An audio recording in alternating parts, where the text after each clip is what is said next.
اعوذ باللہ من الشیطان الرجیم بسم اللہ الرحمن الرحیم اللہ لطیف بعبادہ یرزق من یشاء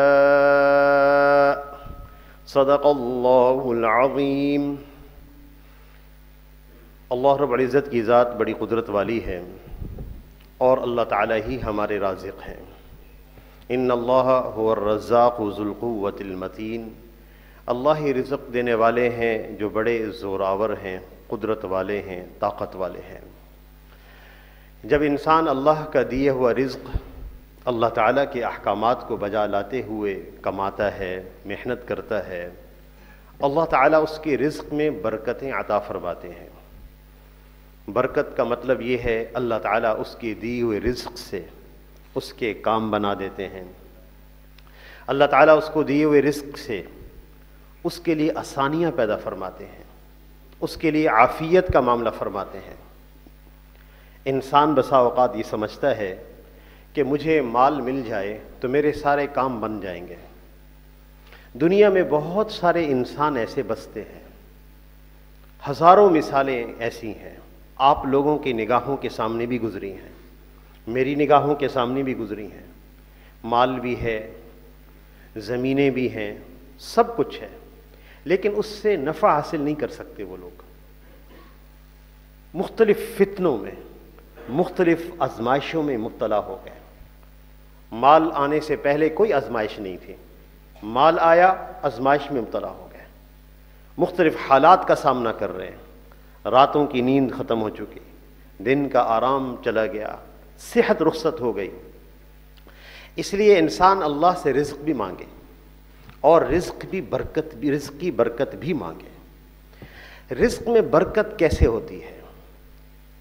رزق سے مراد صرف مال نہیں ہوتا، رزق سے مراد صحت ہے، رزق سے مراد عافیت ہے، رزق سے مراد اللہ کی دی ہوئی نعمتیں ہیں، رزق سے مراد اولاد بھی ہے، رزق سے مراد مال بھی ہے۔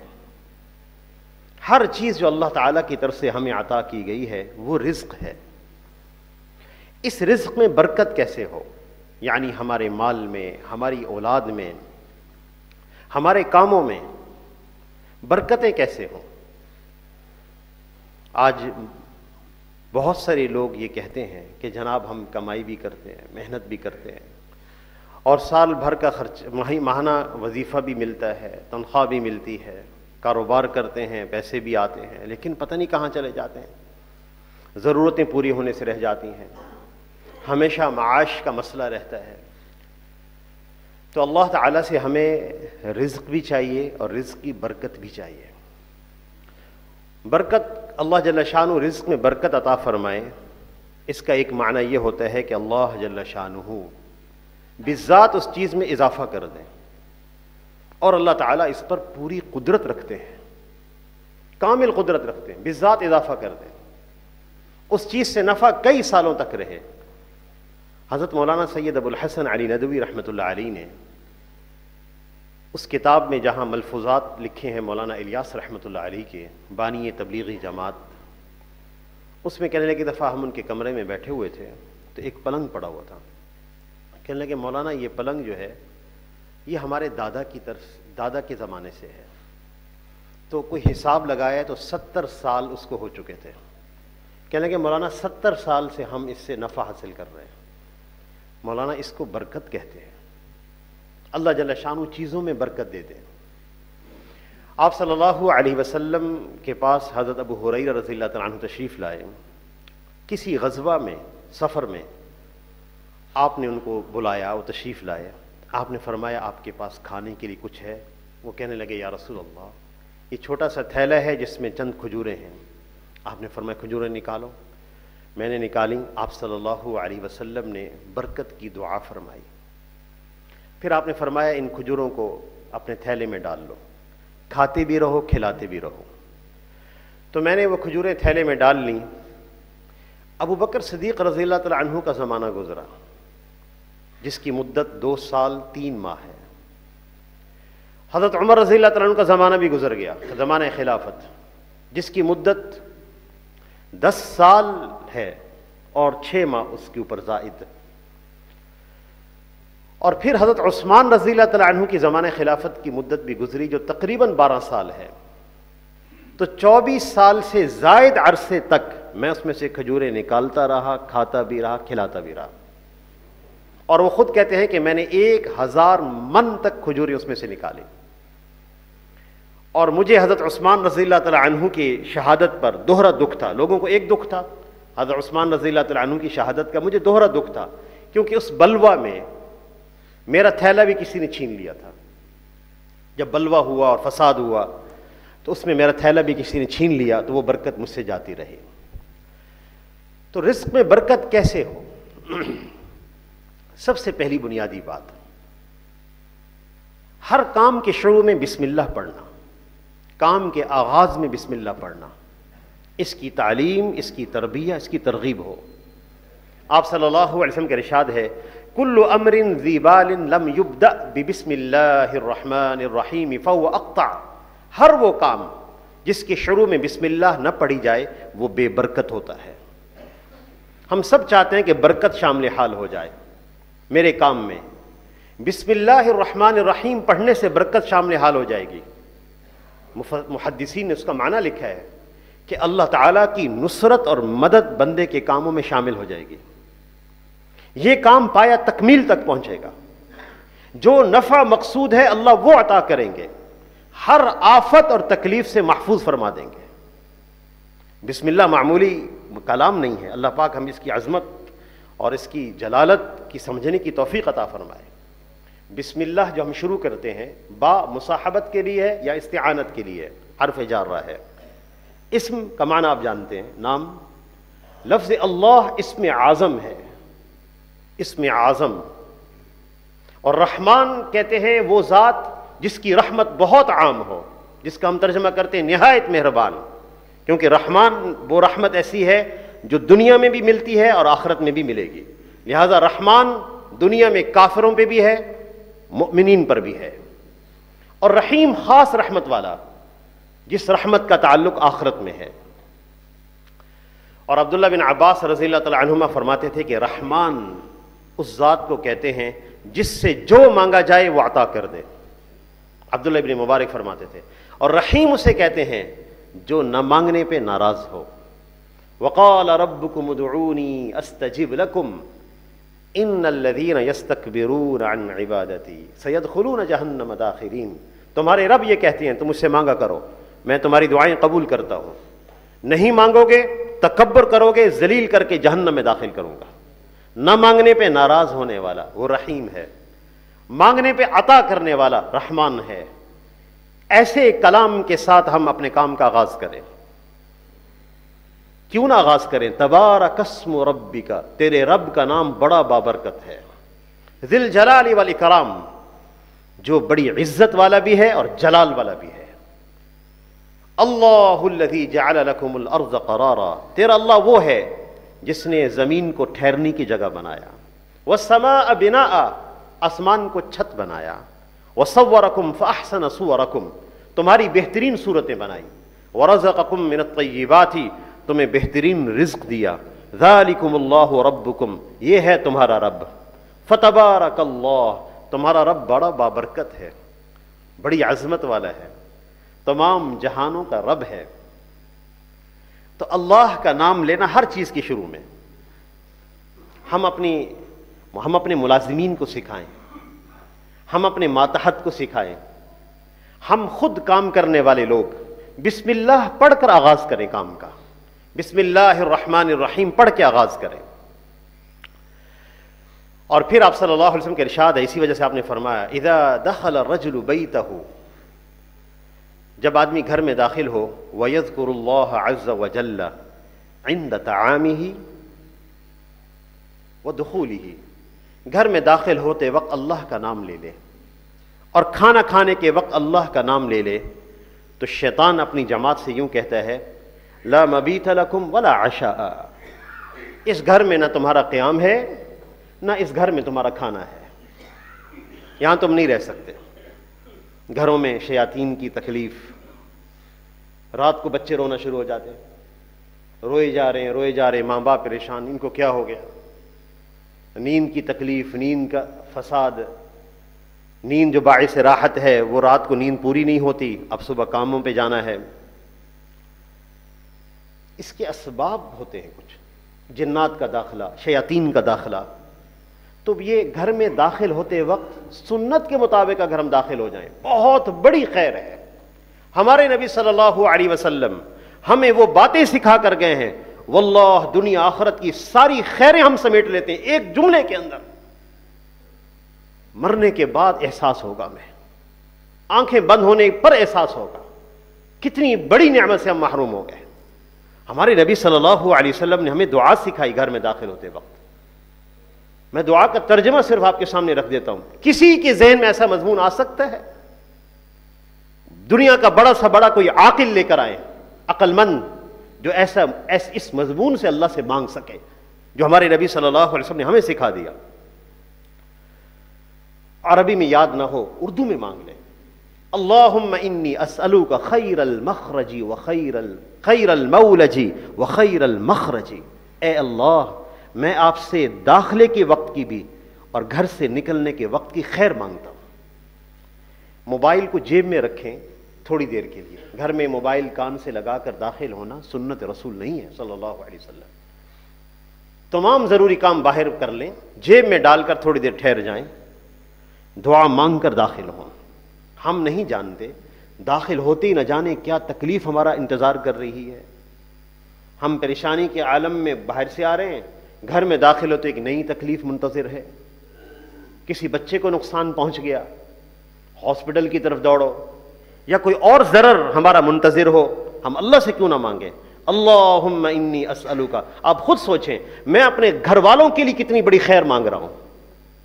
اللہم انی اسألوک خیر المولج وخیر المخرج۔ اے اللہ، میں داخلے کی وقت کی اور گھر سے نکلنے کی وقت کی خیر مانگتا ہوں۔ بسم اللہ ولجنا۔ اے اللہ، تیرے نام کے ساتھ داخل ہوتا ہوں۔ بسم اللہ خرجنا۔ تیرے نام کے ساتھ گھر سے نکلتا ہوں۔ وعلی اللہ ربنا توکلنا۔ ہم اپنے رب پر بھروسہ کرتے ہیں۔ یہ دعا مانگ کر داخل ہونا۔ لا مبیت لکم ولا عشاء۔ شیطان وہیں دروازے سے کہہ دیتا ہے اپنی جماعت سے، نہ یہاں رہنا ہے، نہ یہاں کھانا ہے، نہ یہاں سونا ہے، چلو یہاں سے، یہ ہمارا مقام نہیں ہے۔ اس لیے ہر عمل سے پہلے بسم اللہ پڑھنے کی عادت ڈالنا، ہر دنیاوی کام سے قبل بسم اللہ پڑھنا برکت کا ذریعہ ہے۔ دوسرا عمل جس کے سبب سے برکت آتی ہے ہمارے رزق میں، ہمارے کاموں میں، وہ قرآن پاک کی تلاوت ہے۔ قرآن پاک کی تلاوت ہے۔ آپ صلی اللہ علیہ وسلم کے ارشاد ہے، ان البیت الذی یقرأ فیہ القرآن۔ جس گھر میں قرآن پاک کی تلاوت کی جاتی ہے، یتسع علی اہلہ، یہ گھر اپنے مکینوں پر وسعت والا ہو جاتا ہے۔ ایک کمرے کا گھر کیوں نہ ہو، اللہ وسعت دے دیں گے۔ وسعت اللہ کے ہاتھ میں ہے، وسعت اللہ کے ہاتھ میں ہے۔ مکینوں میں آپس میں ناراضگیاں پیدا کر دے اللہ پاک، پھر دیکھیں 100 کنال کا گھر بھی جو ہے وہ بھی انسان کو پورا نہ آئے۔ ہمارے ایک دوست تھے، ان کا 100 کنال پہ گھر تھا، وہ ہمیں لے کر گئے، دکھایا، گھر کے اندر بھی گاڑیوں پہ جا رہے ہیں، پولو گراؤنڈ بھی بنا ہوا ہے، پتہ نہیں کیا کیا سامان ہے۔ لیکن جب گھر کے احوال بتائے، ایک بھائی یہاں، 2 بھائی ہیں، ایک بھائی یہاں سے چھوڑ کے جا چکا ہے، ایک بھائی کی اہلیہ اس کو چھوڑ کے جا چکی ہے، گھر کے مکین منتشر ہو گئے، اس 100 کنال سے باہر چلے گئے، اندر نہیں رہ سکتے۔ وہ صاحب نیک آدمی ہے، میں ایسے نہیں کہہ رہا ہوں۔ ان البیت الذی یقرأ فیہ القرآن یتسع علی اہلہ۔ جس گھر میں قرآن پڑھا جاتا ہے، اللہ تعالیٰ اس گھر والوں کی مکینوں پر وسعت پیدا کر دیتے ہیں، وہ رہ سکتے ہیں اس گھر کے اندر، اور وَيَكْثُرُ خَيْرُهُ، ان کی خیر، گھر کی خیر میں اضافہ ہو جاتا ہے، ہر شے میں برکت ہو جائے گی۔ وَتَهْجُرُ الشَّيَاطِينُ، شیاطین اس گھر سے نکل جائیں گے۔ وَتَنزِلُهُ الْمَلَائِكَةُ، رحمت کے فرشتے اس گھر میں نازل ہو جائیں گے۔ وَإِنَّ الْبَيْتَ الَّذِي لَا يُقْرَأُ فِيهِ الْقُرْآنُ، اور وہ گھر جس میں قرآن پاک کی تلاوت نہیں کی جاتی، يَضِيقُ عَلَىٰ أَهْلِهِ، وہ گھر اپنی مکینوں پر تنگ ہو جاتا ہے، اس کے مکین تنگی محسوس کرتے ہیں وہاں رہتے ہوئے. وَيَقِلُّ خَيْرُهُ، ان کی خیر کم ہو جاتی ہے، کھانے میں برکت نہیں ہوگی، رزق میں برکت نہیں ہوگی، اولاد میں برکت نہیں ہوگی. گھر ویران بنائے ہوا ہے جس میں قرآن کی تلاوت کا کوئی وقت نہیں ہے. وَيَقِلُّ خَيْرُهُ وَتَهْجُرُهُ الْمَلَائِكَةُ، فرشتے رحمت کے فرشتے اس گھر سے نکل جاتے ہیں. وَتَنزِلُهُ الشَّيَاطِينُ، شیاطین اس گھر میں نازل ہوتے ہیں. اس لیے 5 منٹ کے لیے اگر قرآن پاک کی تلاوت کر لی جائے، اور یہ وقت ہر ایک کے پاس ہے، ہر ایک کے پاس ہے، ہر آدمی اس کا اہتمام کر سکتا ہے. ہم اپنے بچوں کو، اپنی بچیوں کو، اپنے گھر والوں کو 5 منٹ کے لیے قرآن پاک پڑھنا، تلاوت کرنا لازمی بنا دیں. صرف 5 منٹ کا مطالبہ ہے، اس سے زیادہ کا نہ کریں. انشاءاللہ اللہ تعالیٰ برکتوں کا مشاہدہ ہمیں اپنی آنکھوں کے سامنے کروا دیں گے. اور موقع ملے تو قرآن پاک کا کچھ ترجمہ پڑھ لیں، تھوڑا سا وقت ترجمہ پڑھنے پہ بھی صرف فرمائیں تاکہ اس کے معانی سمجھ میں آئیں. ہمارے ایک استاد محترم مولانا یوسف خان صاحب کہنے لگے کہ میں ایک دفعہ گھر کے قریب ایک دکان تھی، صبح گئے تو وہ تبارک الذی کی سورہ کی تلاوت کر رہے تھے نا، سورہ یاسین کی تلاوت کر رہے تھے. تو میں نے اس بھائی سے پوچھا کہ بھائی آپ یہ جو سورہ یاسین کی تلاوت کر رہے ہیں یہ کیوں کر رہے ہیں؟ تو کہنے لگے جناب تاکہ دکان میں برکت ہو جائے. میں نے کہا بہت اچھی بات. ایک چھوٹی سی بات اور ہے، اس سورہ یاسین میں جو لکھا ہوا ہے نا، اگر آپ اس پر عمل کر لیں اللہ اس برکت کو کئی گنا بڑھا دیں گے. جو اس میں لکھا ہوا ہے اس کا ترجمہ پڑھ لیں، اس کے معانی کو جان لیں. تیسرا عمل جس کے سبب سے رزق میں برکت ہوتی ہے، کاروبار میں برکت ہوتی ہے، وہ نماز ہے.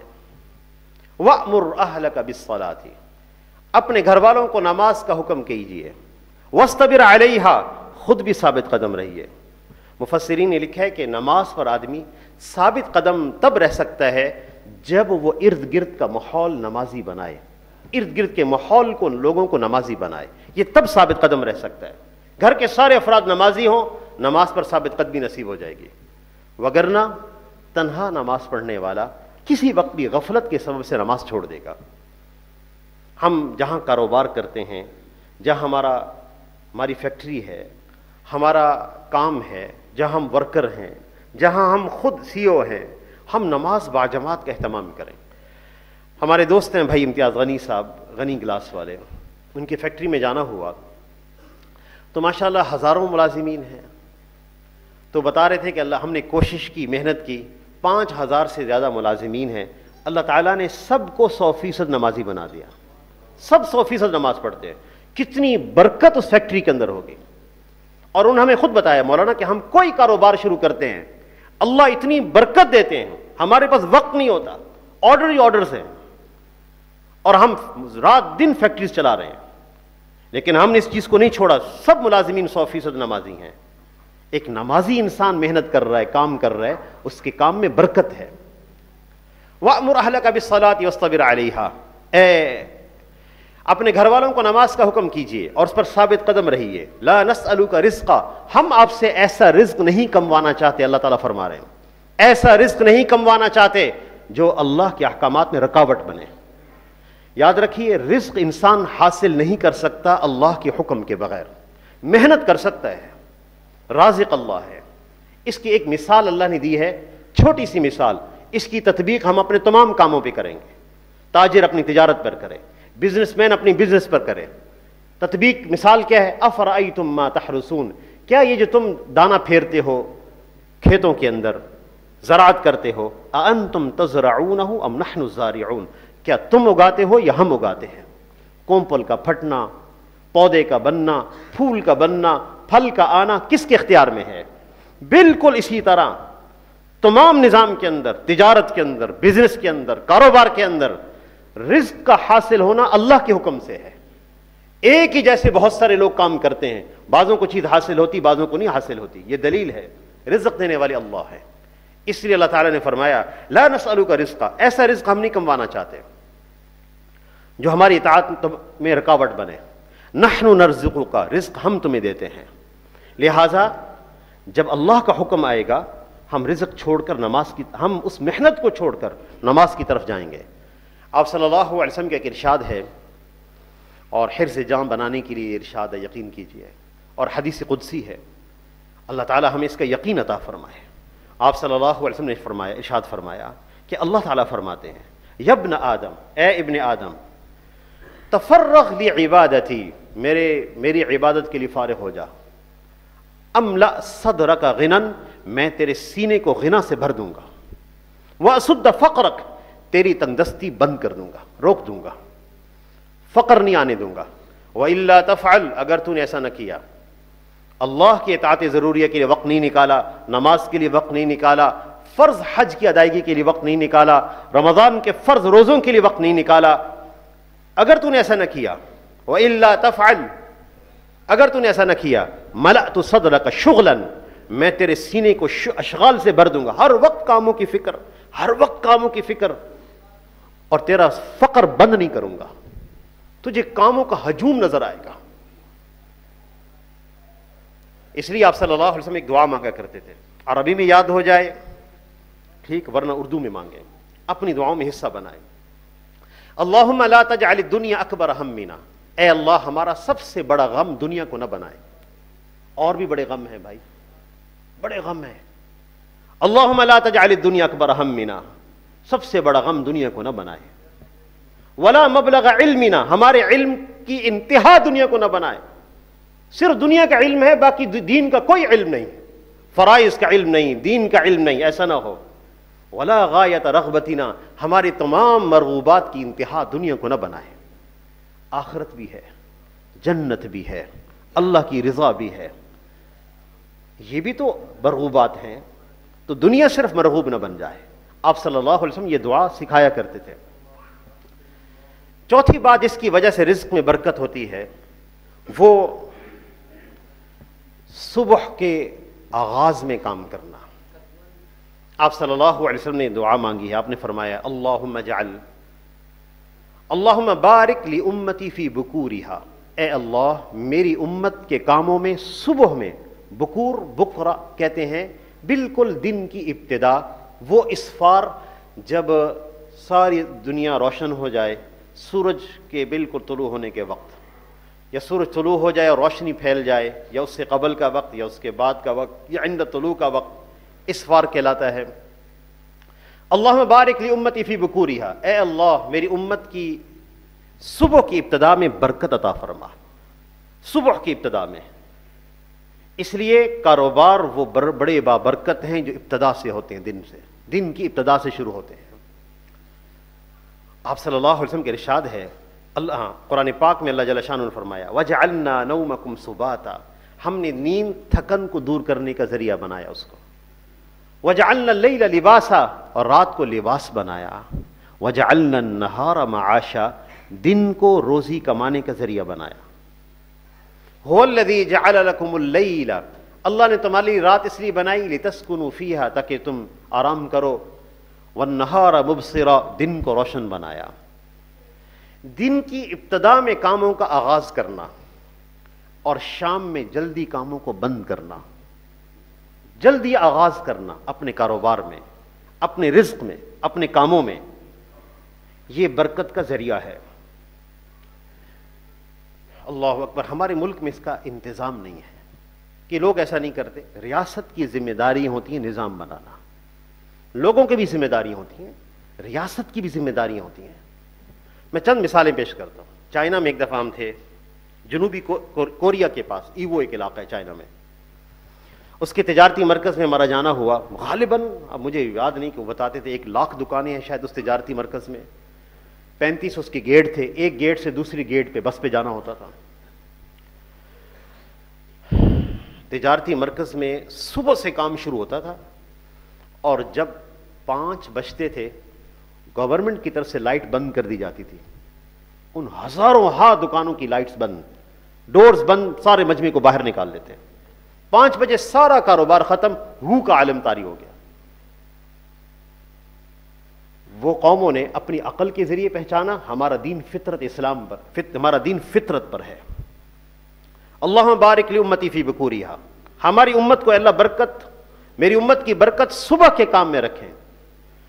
اسی طرح ایک دفعہ ایک بہت بڑی مارکیٹ میں جانا ہوا، ہم تشکیل میں چونکہ تھے، برازیل کے بارڈر پہ، پیراگوئے میں ہم تھے، ساؤتھ امریکہ کا ایک ملک ہے، شہر کا نام تھا سیداد دل ایستے، اسپینش میں کہتے ہیں کہ اس پار کا شہر، چھوٹا سا مسلح تھا، اس میں ہم ٹھہرے ہوئے تھے، 3 ملکوں کا بارڈر اس کو لگتا تھا، برازیل، ارجنٹینا، پیراگوئے۔ میں نے فجر کی اذان دی مسجد میں، اذان دے کر میں مسجد سے باہر نکلا منظر دیکھنے کے لیے، تو جتنی بسیں تھیں ارجنٹینا سے، برازیل سے، پیراگوئے سے لوگ سب آ چکے تھے، کاروبار شروع ہو چکا تھا۔ جب 3 بجتے تھے، دوپہر کے 3 یا 3:30 بجے، سارا کاروبار بند اور ہو کا عالم ہوتا تھا، اور وہ ساؤتھ امریکہ کی بہت بڑی مارکیٹ تھی۔ اللہم بارک لامتی فی بکورہا، اے اللہ میری امت کو برکت اس کی صبح کے وقت میں عطا فرما، لہذا اس کی کوشش کرنی ہوگی، ہمیں اپنی روٹین نظام بدلنا پڑے گا، رات کو جلد سونا، اور جلد سونے میں سب سے بڑی خیر یہ ہے کہ ہمیں فجر کی نماز باجماعت نصیب ہوگی، سب سے بڑی خیر۔ اور اگر فجر کی نماز باجماعت نہ پڑھی تو بہت بڑی محرومی، اللہ کی حفاظت سے بھی باہر۔ جلد رات کو سونا، کہتے ہیں رات کو نیند نہیں آتی جلدی، سونے کا ظاہری جو نظام ہے وہ بنائیں۔ سونے سے قبل اگر ہم مختلف موویز دیکھیں گے، مختلف ڈرامے دیکھیں گے، یہ ذہن میں تشویش اور خلل پیدا کر دیں گے، جس کے سبب سے نیند متاثر ہو جائے گی۔ تھوڑا سا ان چیزوں کو اپنے سے دور کرنا، اور گھر والوں کو، سب بچوں کو، سب کو سلانے کا نظام بنانا، خود بھی لیٹ جائیں، کچھ دن کوشش کریں، انشاءاللہ جلدی نیند آنا شروع ہو جائے گی۔ رات کو جلد سونا، صبح جلد بیدار ہونا، اپنے بچوں کی عادت صبح جلد اٹھانے والی بنانا، اللہ تعالیٰ ان کی زندگیوں میں برکت پیدا فرما دیں گے۔ اللہ تعالیٰ سے دعا ہے کہ اللہ ہمارے کاموں میں، ہمارے رزق میں برکتیں عطا فرمائے۔ وآخر دعوانا ان الحمد للہ رب العالمین۔